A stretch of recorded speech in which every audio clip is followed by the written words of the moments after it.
গত সপ্তাহে অভিযোগ দায়ের হয়েছিল সন্দীপ ঘোষের বাড়ির একাংশকে বেআইনিভাবে নির্মিত। আর আজ পুরসভার আধিকারিকরা তারা বেলেঘাটায় গিয়েছেন সন্দীপ ঘোষের বাড়িতে।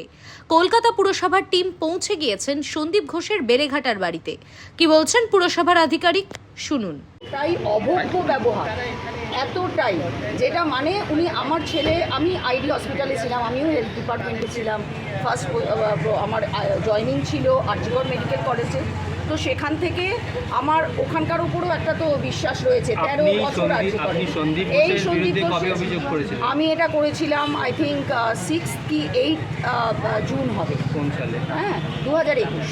আচ্ছা, 2021। এবং উনি জাস্ট কোমরে হাত দিয়ে এখানে দাঁড়িয়ে, হ্যাঁ, উনি বলেছিলেন যে কোনো রকম কিছু, এটা আমার জায়গা, আমার এটা, আমি এটা করবো। এখন আমি এটা কমন ওয়াল, এটা কমন ড্রেন, আমার কাছে ভিডিও আছে, একবার আমরা ভেঙে দিয়েছিলাম।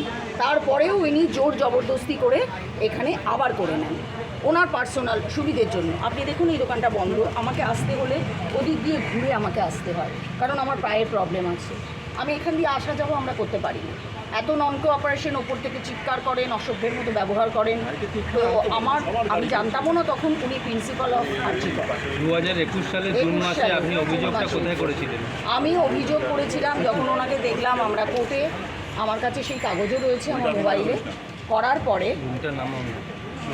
করার পরে আমি ওর কপিটা দিয়েছিলাম কর্পোরেশনে, কপি দিয়েছিলাম লোকাল থানাতে, সব জায়গায় কপি দিয়েছিলাম। আপনারা দেখছেন ইউএন লাইভ, বাংলা খবরের শেষ কথা।